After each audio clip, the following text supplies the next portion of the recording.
Livro de Samuel, capítulo de número 22, a partir do verso 1. A palavra do Senhor diz assim: Davi retirou-se dali e se refugiou na caverna de Adulão. E quando ouviram isso, seus irmãos e toda a casa de seu pai desceram ali para ter com ele. Olha o verso 2, diz assim: Ajuntaram-se a ele todos os homens que achavam em aperto, e todo homem endividado, e todos os amargurados de espírito, e ele se fez chefe deles, e eram com ele uns 400 homens. Amém? Feche os seus olhos até aqui, eu quero orar. Senhor, obrigado por essa noite. Tivemos aqui te adorando na manhã, recebemos uma porção da tua palavra, e agora nos reunimos mais uma vez para te servir, para ouvir a tua voz. Eu oro pela tua igreja, peço que o Senhor fale com cada um de nós, em nome de Jesus. O Senhor colocou essa palavra em meu coração, e eu não tenho dúvidas que não foi à toa. Eu oro por aquele que me acompanha agora aqui presencialmente, eu oro por aquele que está me ouvindo de casa, ou de onde a minha voz chega através da internet. Que o teu Espírito Santo trabalhe agora, opera, Senhor, a tua vontade em nosso meio, em nome de Jesus, amém, graças a Deus. Queridos, eu quero nessa noite ministrar sobre o tema, como superar as cavernas da vida. Como superar as cavernas da vida. Eu quero nessa noite ministrar de forma diferente do que eu costumo fazer. Normalmente eu ministro de forma expositiva, uma pregação expositiva. Quem estuda teologia sabe o que eu estou falando. E hoje eu estarei ministrando sobre um tema, de forma temática, usando a vida de dois homens, mas eu quero dar base a esse tema, trabalhar a palavra em cima desse tema, que se chama como superar as cavernas da vida. Biblicamente, a caverna vai além de um lugar físico. Quem aqui já entrou em uma gruta, em uma caverna? Alguém já teve essa experiência? Entrar em uma gruta, entrar em uma caverna. Quando nós vemos uma gruta hoje em dia, normalmente é um lugar turístico, onde as pessoas vão para visitar, em uma praia, em uma montanha, em algum determinado lugar.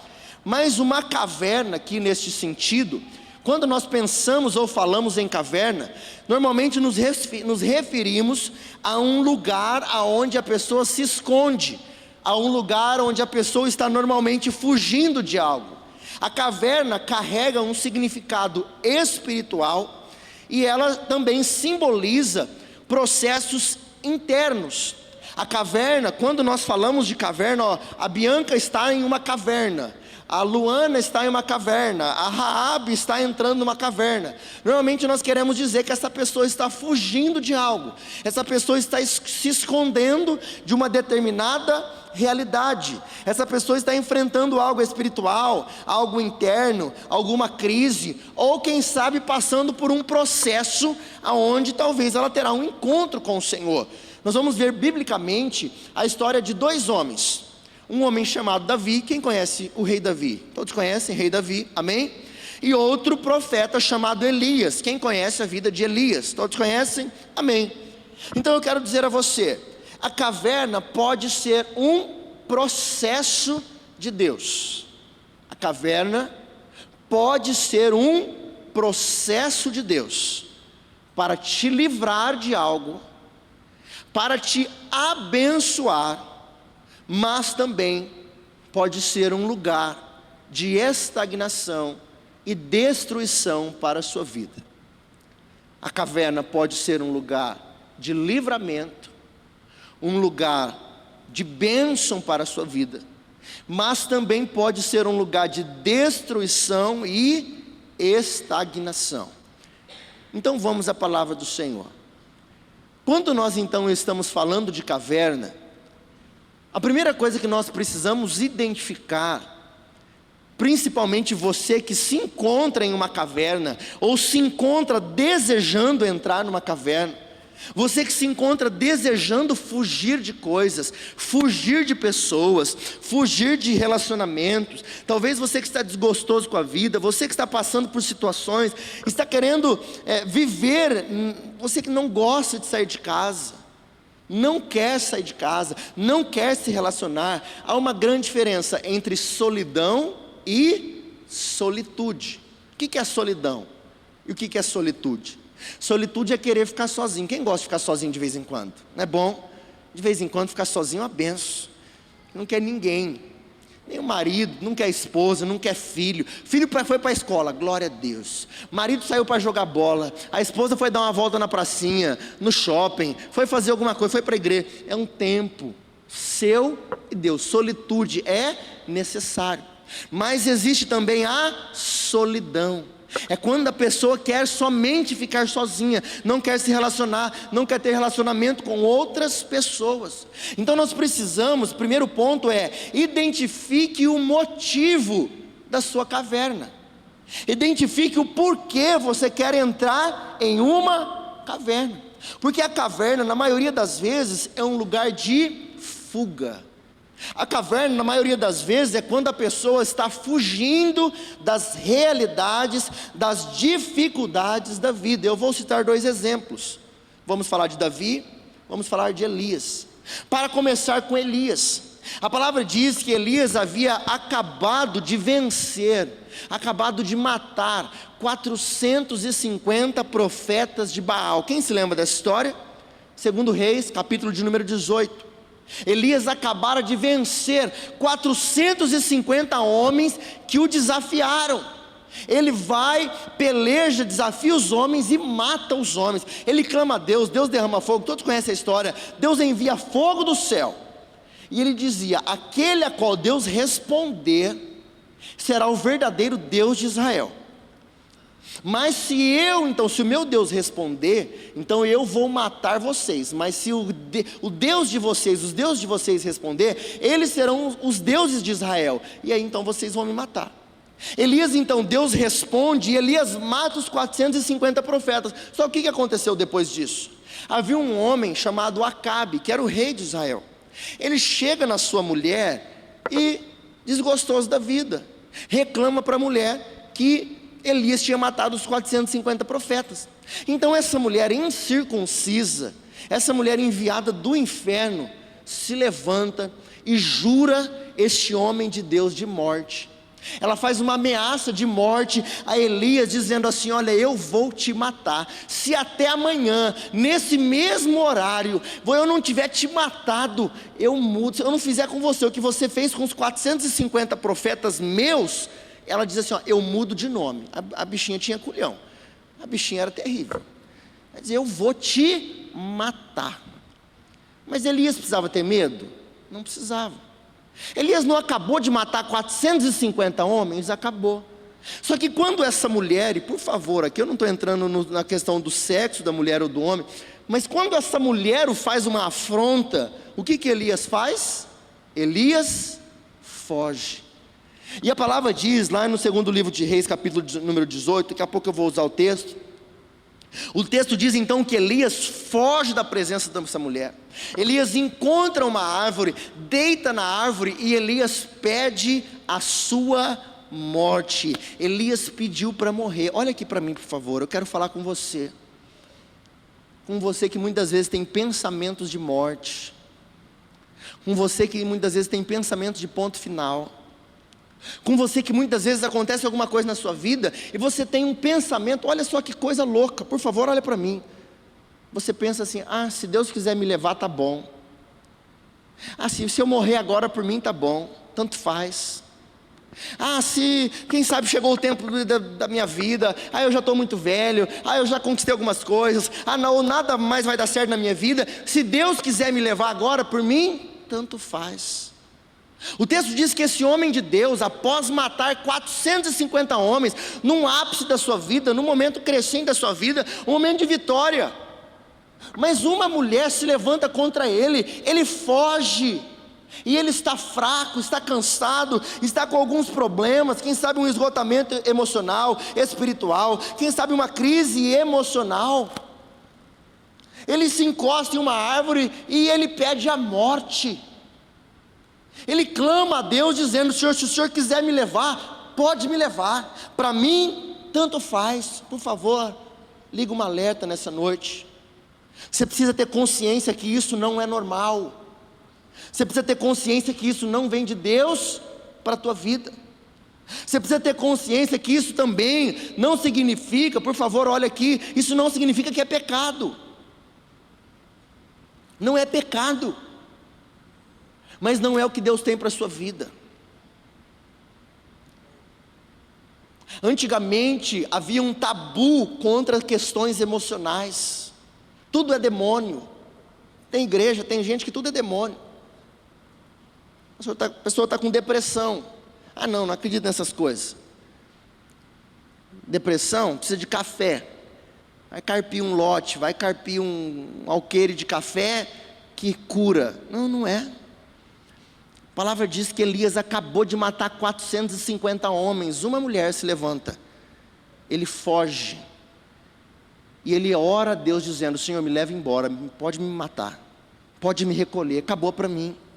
Então eu quero falar com você que talvez está vivendo um esgotamento espiritual, uma crise emocional. Pessoas que normalmente estão assim, são pessoas que normalmente generalizam todas as coisas. Olha só, preste atenção. Não olha para o lado, não vira para a direita, não vira para a esquerda, olha para mim agora. Pessoas que normalmente, quando Elias fala isso, ele fala assim: Senhor, essa mulher já matou muitos profetas e só eu fiquei. Pessoas que estão vivendo esses tipos de crise, normalmente são pessoas que generalizam tudo. São pessoas que sempre dizem: só eu, tudo eu. Mas eu nunca faço nada certo, mas nunca nada está bom, mas só acontece comigo. São sinais de pessoas que generalizam. Elas acham que tudo tem a ver com elas. Elas acham que elas são o problema de tudo. Elas acham que elas são a causa de tudo. Elas acham que não tem mais solução para a vida delas. É um ponto final. Aqui a caverna representa quando o exterior parece vitória. Você olha para a pessoa, ela está bonita. Talvez ela está sorrindo, talvez ela está bem arrumada, está cheirosa, está perfumada. Você olha, aparentemente a vida está boa, mas quando você vai ver, o interior está em colapso.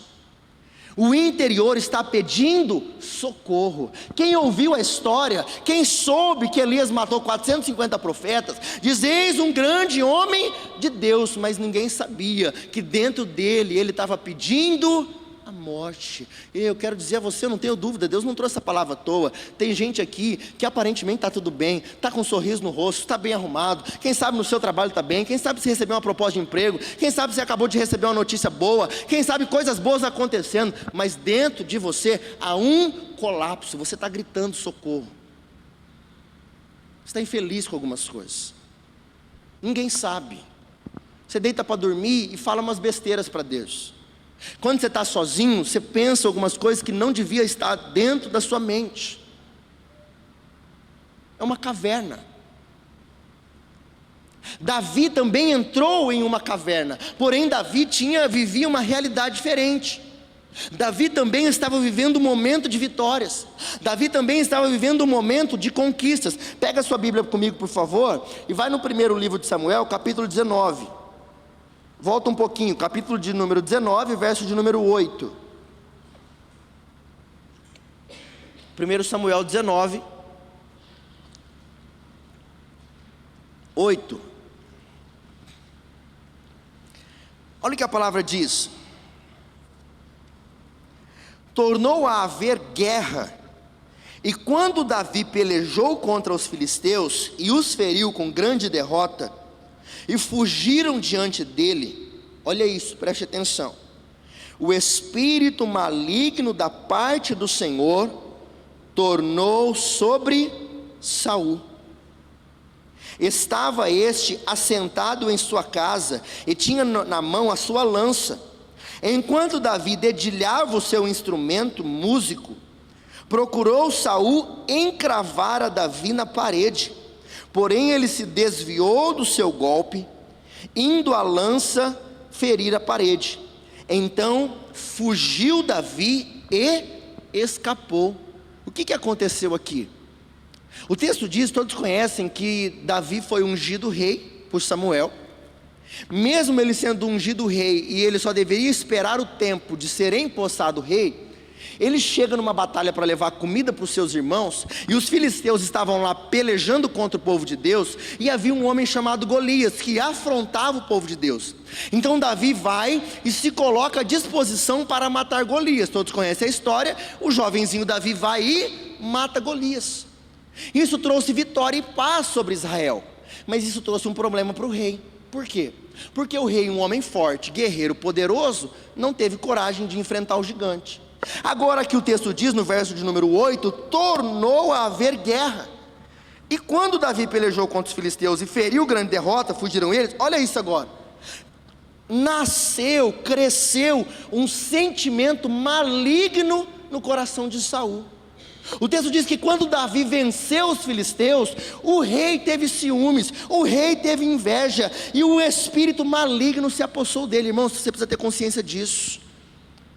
Quando Saul foi ungido rei, quando foi separado a rei de Israel, a palavra do Senhor diz que o Espírito do Senhor se apossou dele. Por isso que eu digo que não tem nada de bom em mim, não tem nada de bom em você, a gente não presta.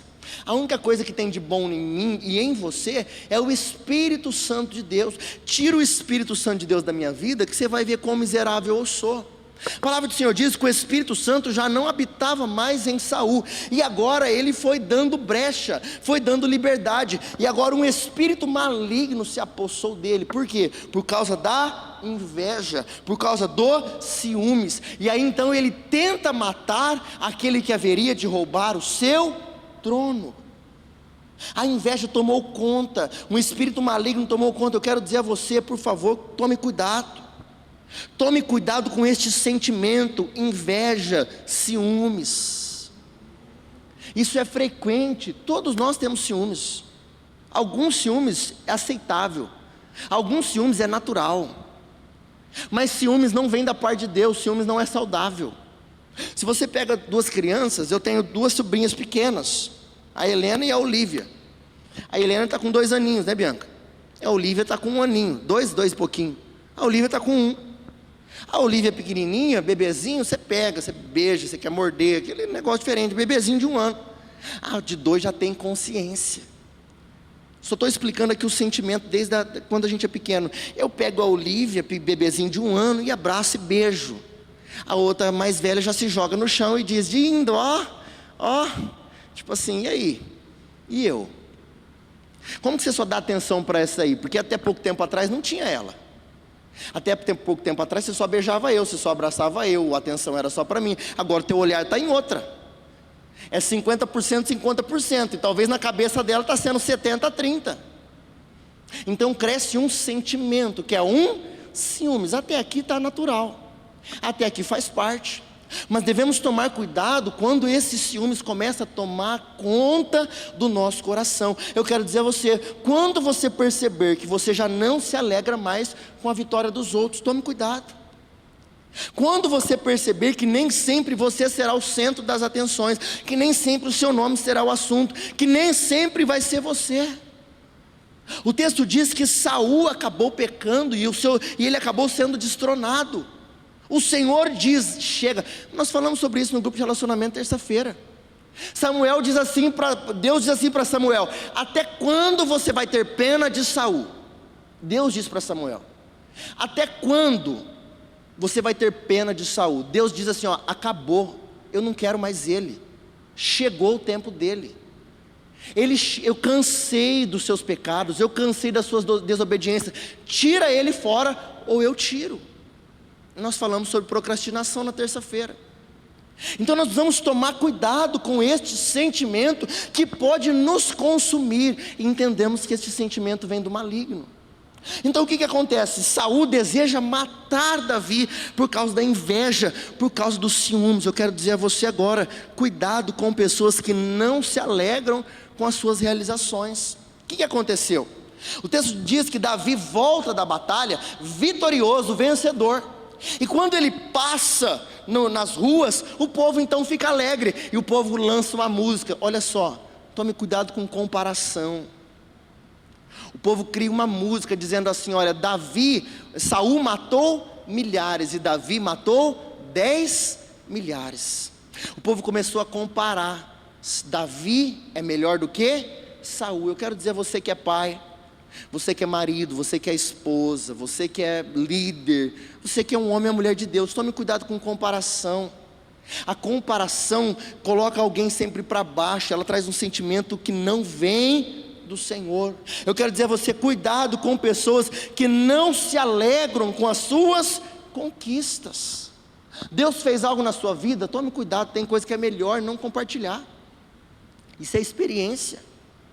Tem coisa que é melhor você guardar para você, porque muitas vezes Deus não colocou ainda ao seu lado pessoas que se alegram com aquilo que Deus tem feito. Pastor, Deus tem me abençoado, pastor, deu certo, minha casa foi aprovada, vou comprar a casa. Glória a Deus, mas tem gente que já não conseguiu comprar a casa ainda, então só falta colocar a mão para trás e fica endemoniado.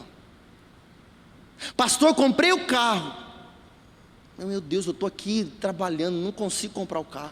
Pastor, estou grávida. Pastor, vou casar, achei o varão. Amém? Está ligado aí? Alguém está precisando? Achei o varão, achei a varoa, vou casar. Meu Deus do céu, uma inveja. Não existe inveja santa, amém? Não existe inveja gospel.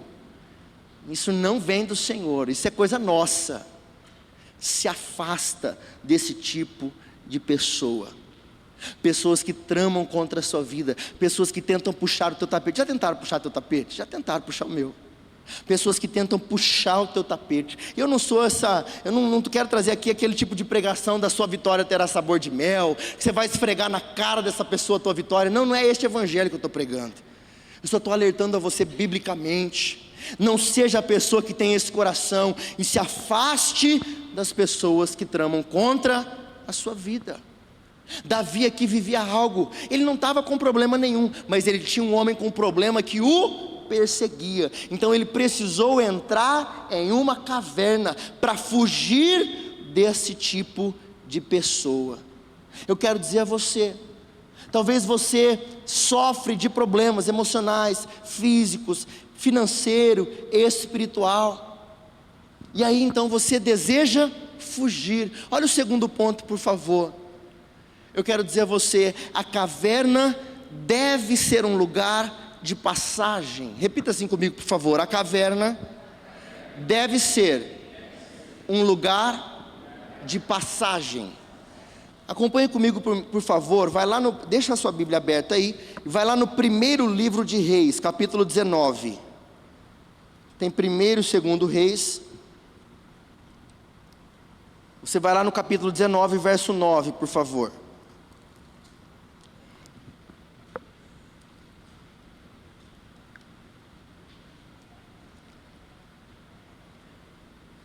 Olha o que aconteceu com Elias.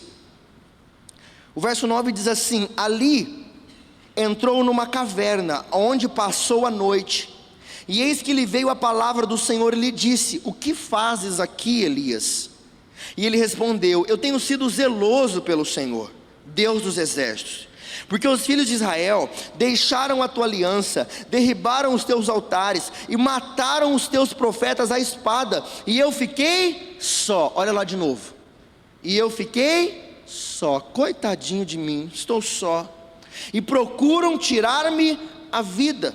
Verso 11, presta atenção: disse-lhe Deus: sai e põe-te neste monte perante o Senhor. Eis que passava o Senhor em um grande e forte vento, e fendia os montes e despedaçava as penhas diante do Senhor. Porém o Senhor não estava no vento. Depois do vento um terremoto, mas o Senhor não estava no terremoto. E depois do terremoto um fogo, mas o Senhor não estava no fogo. E depois do fogo um cicio tranquilo e suave. E depois do fogo, um cicio, um pequeno vento, um pequeno sopro, algo tranquilo e suave. É onde estava a presença do Senhor. O que me mexe comigo aqui é quando Elias entra numa caverna, Deus chega até ele e pergunta assim para ele: o que é que você está fazendo aí? Vira para a pessoa que está ao teu lado. Eu sei que vocês amam isso. Por favor, vira para ele, para ela e fala assim: ó, o que você está fazendo aí? Isso, pode incomodar ele. Agora você fala: foi o pastor que pediu. O que você está fazendo aí? Fala assim: você não está na caverna não, né, amado? O que você está... Deus chega em Elias e fala: Elias, santo, santinho, você está de brincadeira comigo? Você acabou de matar 450 homens. Essa mulher incircuncisa está falando que vai te matar e você está numa dessa. Você acabou de pedir a morte, aí Deus vai lá e providencia o alimento, ele caminha mais um pouco, e agora entra numa caverna, vai se esconder de novo. Deus chega e fala: o que você está fazendo aí, santo? Aí ele: Senhor, a mulher matou todo mundo, e não sei o que, e eu estou aqui sozinho. Você conhece alguém assim? Olha para mim, por favor. Tudo eu nessa vida, tudo eu nessa casa, e não sei o que, tudo eu. O que Deus fala para ele? Sai dessa caverna. Saia dessa caverna. Eu quero dizer a você: a caverna deve ser um lugar de passagem. Deus diz a Elias: sai dessa caverna, porque eu quero falar contigo. Eu quero dizer a você: o cansaço é compreensível, o esgotamento é compreensível, muitas vezes querer entrar numa caverna é respeitável, é compreensível, mas entenda, aí não é o seu lugar, não é o que Deus tem para você. Mais uma vez, é a última, eu prometo. Vira para a pessoa que está do seu lado, fala assim: você acha que a caverna é o seu lugar? Você acha? Não, porque às vezes a pessoa acha. Você acha, Victor? Você acha, pastor Paulo? Você acha que a caverna é o seu lugar? A gente sabe que não, não é? Mas tem dia que a gente não fala assim: deixa eu aqui, não me incomoda. Deixa eu, não quero saber, não quero falar, não quero resolver, me deixa no meu canto. Mas agora eu quero convidar você a entender quem habita, quem vive dentro de uma caverna. Você segurou lá primeiro livro de Samuel? Então volta no capítulo 22 comigo, por favor. Primeiro livro de Samuel, capítulo 22, no verso de número 2.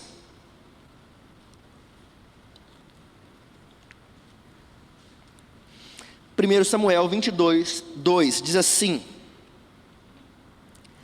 ajuntaram-se a ele todos os homens que achavam... Olha, isso aqui está dentro da caverna. Olha o naipe, o perfil, a tabela. Ajuntaram-se que é Davi, todos os homens que se achavam em aperto. Em algumas tradições estão dizendo endividados. E todo homem endividado, e todos os amargurados de espírito. E ele se fez chefe de todos eles. Olha quem que habita na caverna. Quando Davi entrou na caverna para fugir, caverna de Adulão, para fugir de Saul, quem que ele achou lá? Todos os homens que estavam em aperto, todos os homens que estavam endividados, todos os homens que estavam amargurados de espírito, estavam dentro da caverna. Agora eu posso te dizer, ninguém vai querer estar. Eu quero dizer a você: a caverna não é o seu lugar. Talvez você fale: pastor, é por isso que eu estou aqui. Eu estou endividado, pastor. Eu estou em aperto, pastor. Pastor, eu estou passando por uma dificuldade financeira na minha casa, situações bateram a minha porta, tive algumas coisas que não foram planejadas, aconteceu algumas coisas, eu estou apertado, eu estou endividado, eu estou amargurado, estou esgotado, estou cansado, mas eu quero dizer a você, sem nenhuma acusação, com todo amor e misericórdia, eu quero dizer a você: aí não é o seu lugar. É respeitável, é aceitável, mas é um processo aonde você tem que entender que não é o que Deus tem para você. É compreensível: pastor, eu estou cansado, eu estou esgotado. Mas olha esse tipo de pessoa, eu quero dizer a você: você não pode pertencer a esse tipo de pessoa. Talvez durante alguns exemplos que eu trouxe aqui, você se identificou, você diz: pastor, realmente eu sou essa pessoa, eu sou esse homem, eu sou essa mulher. Pastor, eu tenho mágoas acumuladas dentro do meu coração. Pastor, quando eu era criança, aconteceram algumas coisas, o meu pai me machucou, a minha mãe me machucou. Pastor, eu fui traído, eu fui abandonado, algumas feridas abertas dentro do meu coração, algumas coisas que foram apenas feridas que se tornaram raízes de amargura dentro de mim. Querido, eu quero dizer a você que acorda se lembrando de algumas coisas, você que vai dormir com sentimentos no seu coração, você precisa entender: algo te feriu e não foi curado, algo te feriu e não foi tratado. Isso é uma mágoa acumulada, isso é uma ferida aberta. Talvez você tenha uma revolta interna, talvez você tenha esse sentimento de injustiça dentro de você, esse sentimento de justiça própria, assim como Elias dizendo: olha, só eu fiquei, todos morreram, todos me abandonaram, eu estou sozinho. Eu quero dizer a você: há algo que precisa ser tratado dentro do seu coração, queridos. Há algo que precisa ser tratado na sua vida. Isso não pode ser aceitável. Isso traz a você sentimentos de morte, traz a você sentimentos de ponto final, traz a você sentimentos de falta de esperança, falta de futuro, falta de propósito.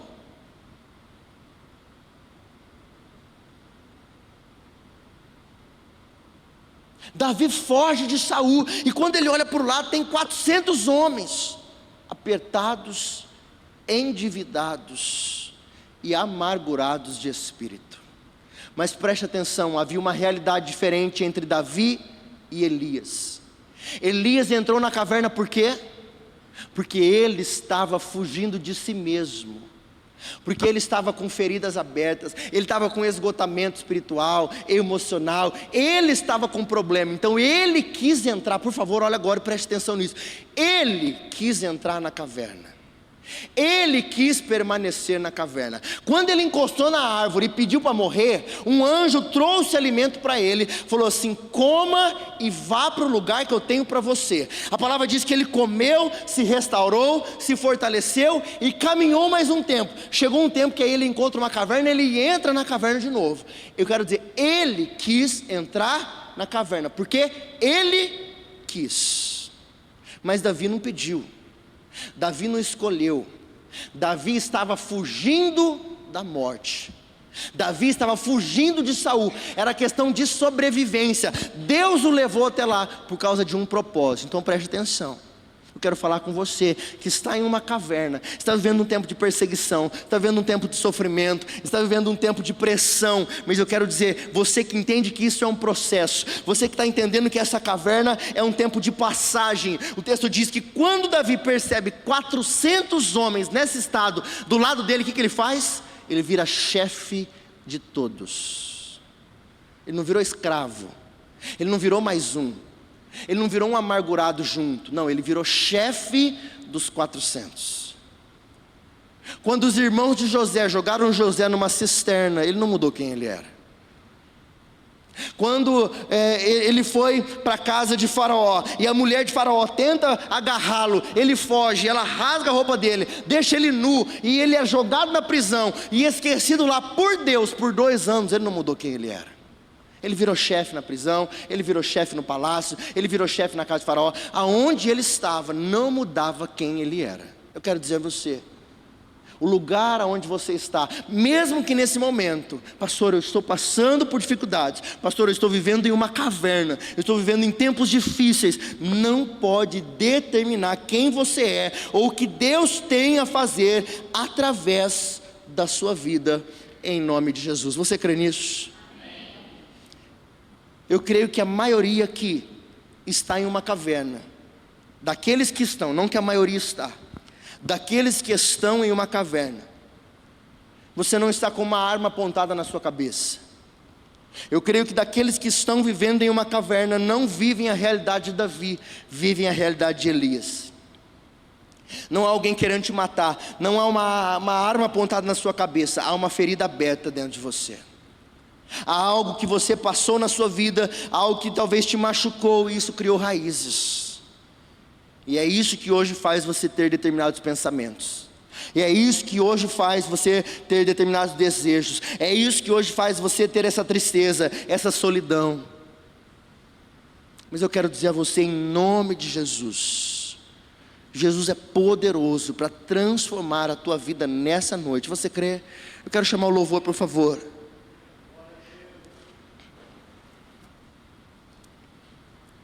Nessa noite, essa palavra não vem para te acusar. Ela vem para dizer, a caverna é um lugar de transição, é um processo, é um lugar de passagem, mas hoje é o dia de você sair desta caverna, em nome de Jesus. Se a tristeza em seu coração, se você perdeu a fé, se você perdeu a esperança, se você foi machucado, se você foi ferido, se você foi injustiçado, fique de pé, por favor, todos vocês, todos que podem, fiquem de pé.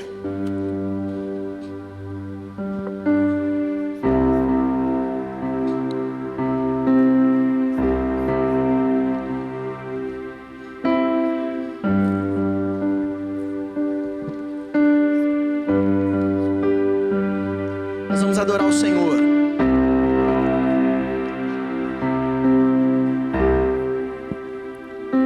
E eu convido você aí no seu lugar, medite sobre esta palavra, sobre este louvor. Não estou sozinho, eu estou guardado no esconderijo. Não estou sozinho, tu estás comigo. Temerei porque se eu estou guardado por quem nunca perdeu batalhas, seu nome é Jeová Jireh, irás prover de novo. Eu creio em ti, haja o que houver, venha que vier, irás prover de novo. Eu creio em ti. Eu não vivo do que vejo, mas eu vivo do que creio, irás prover de novo. Eu creio em ti. Muitas das vezes é difícil nós entendermos e aceitarmos o processo de Deus na nossa vida. Eu fico imaginando quando Deus revelou sonhos, em sonhos, o que Ele tinha a realizar na vida de José. Que José seria governador, que José seria cabeça sobre os seus irmãos, sobre a sua casa. Deus revela tudo isso em sonhos, mas Deus não revela que José seria vendido pelos irmãos. Deus revelou a José que ele seria o governador, que ele seria o líder da sua casa, mas não revelou a traição, não revelou a prisão, não revelou as tristezas, não revelou o abandono. A palavra diz assim, ó, Deus esqueceu José 2 anos na prisão. Nós temos que ler a Bíblia com cuidado, com atenção. E a Bíblia diz assim, olha, Deus deixou ali, esqueceu 2 anos José na prisão, sozinho, esquecido. Passa janeiro, passa fevereiro, passa março. Eu imagino José olhando para Deus e dizendo, o que eu fiz? Por que, Senhor? Quando isso vai acabar? Quando isso vai passar? Quando essa caverna, quando esse sofrimento vai passar? Passa 1 ano, nada. Passa 2 anos, até que o texto diz que o Senhor se lembrou. Deus não se esquece de ninguém. Deus faz de propósito. Ele trabalha em nós, para trabalhar através de nós. Deus está trabalhando em nós. Deus está cumprindo um processo na sua vida. Muitos aqui estão vivendo em um processo de caverna. solidão, quem sabe de solitude, quem sabe você fugindo, quem sabe você se escondendo, quem sabe você ficando sozinho para se fortalecer, quem sabe você está ficando sozinho porque você não quer mais ver ninguém, você cansou do homem, cansou da mulher, cansou das pessoas, se magoou demais, se decepcionou demais, então você diz: eu não quero mais nada, eu não quero mais casar, não quero mais homem, não quero mais mulher, não quero mais ter filho, não quero mais igreja, não quero. Feridas abertas. Vamos adorar o Senhor. Se alguma área dessa palavra o Senhor falou contigo, quero convidar você. Eu não vou descer, mas eu quero convidar você a vir aqui até o altar e apresentar ao Senhor as suas necessidades, as suas orações, os seus questionamentos, a sua angústia, talvez a sua tristeza, as suas preocupações, a sua esperança ou a sua falta de esperança. Talvez alguém, uma pessoa, ore por ele, ora por ela, libera perdão para ele, para ela. Vamos adorar o Senhor. Fogo não me queima, nas águas não vou. Quero convidar você. Saia do seu lugar. Saia do seu lugar em nome de Jesus. Vem. O Senhor nos faz um convite nessa noite. Saia do seu lugar. Essa palavra não vem à toa, queridos. Deus não nos daria uma palavra como essa à toa. Saia do seu lugar em nome de Jesus.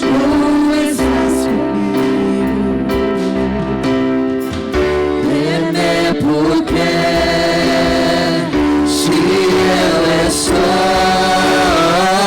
guardado por quem nunca perdeu batalha. Seu nome é Jeová Jireh, irás prover de novo. Eu creio em ti.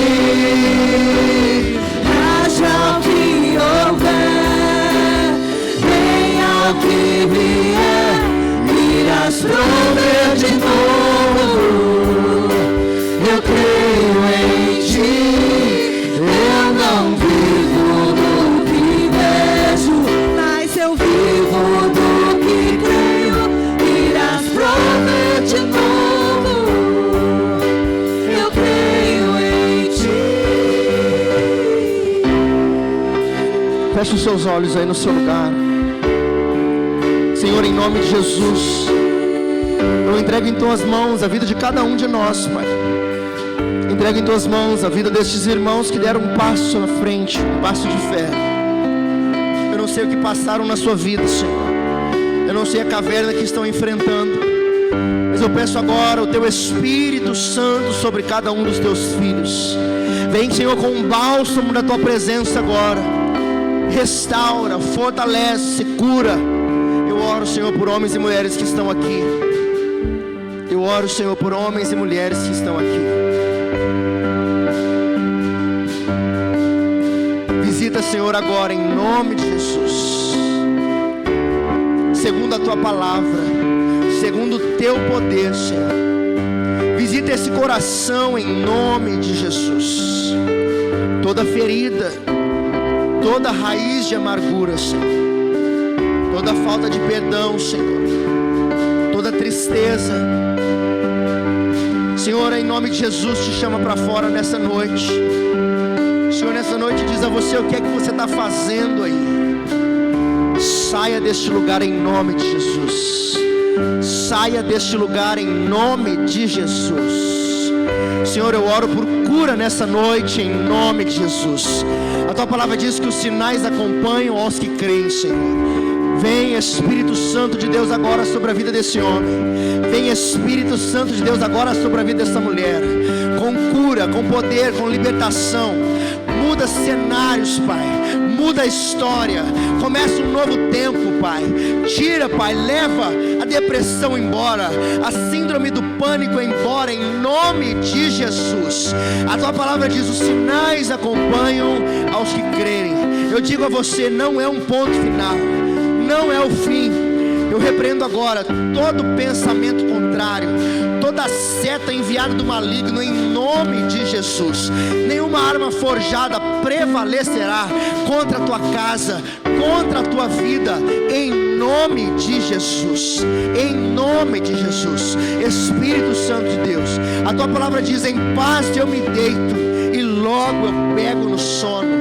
Eu peço agora a tua paz, a tua presença. Eu repreendo agora todo terror noturno, tudo que se levanta para oprimir, para destruir a vida desse homem e dessa mulher, em nome de Jesus. Amém. Graças a Deus. Amém. Glória a Deus. Pode tomar o seu assento, pode voltar para o seu lugar, por favor. Glória a Deus. Pode acender para mim, por favor. Glória a Deus. Glória a Deus.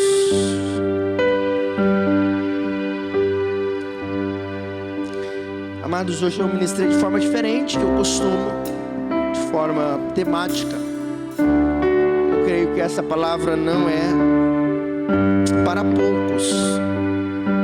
Que você saia daqui com essa palavra no seu coração, amém? Que o Senhor possa operar em nosso meio a sua vontade, em nome de Jesus. Quero lembrar a você que na terça-feira teremos os grupos de relacionamento. Incentivo, encoraje você, participe, você será tremendamente abençoado em nome de Jesus. Desejo a você um final de semana abençoado. Estenda suas mãos para cá, deixa eu orar por você. Senhor, obrigado por essa noite na tua presença. Obrigado, Senhor, pela vida dos meus irmãos. Eu entrego em tuas mãos a nossa vida, nossa casa, nossa família. Aquele que chega nessa noite com aquilo que a palavra foi ministrada, eu creio que o Senhor não nos despede ninguém de mão vazia. Leva-nos em paz e segurança, guardados pelo Senhor. Nos dê uma semana produtiva, abençoada, uma semana de vitória na tua presença, em nome de Jesus. Prospera, Senhor, a obra das nossas mãos. Guarda, Senhor, a nossa entrada, a nossa saída, a nossa família. Pai, prepara que sejamos instrumentos do Senhor em mais essa semana. E que o grande amor de Deus e Pai, que a graça maravilhosa de Jesus Cristo Filho, que a comunhão e a consolação do Espírito Santo de Deus esteja hoje e sempre sobre a sua vida, sua casa e toda a sua família. Quem crê nisso diz: vamos em paz, que o Senhor os abençoe em nome de Jesus.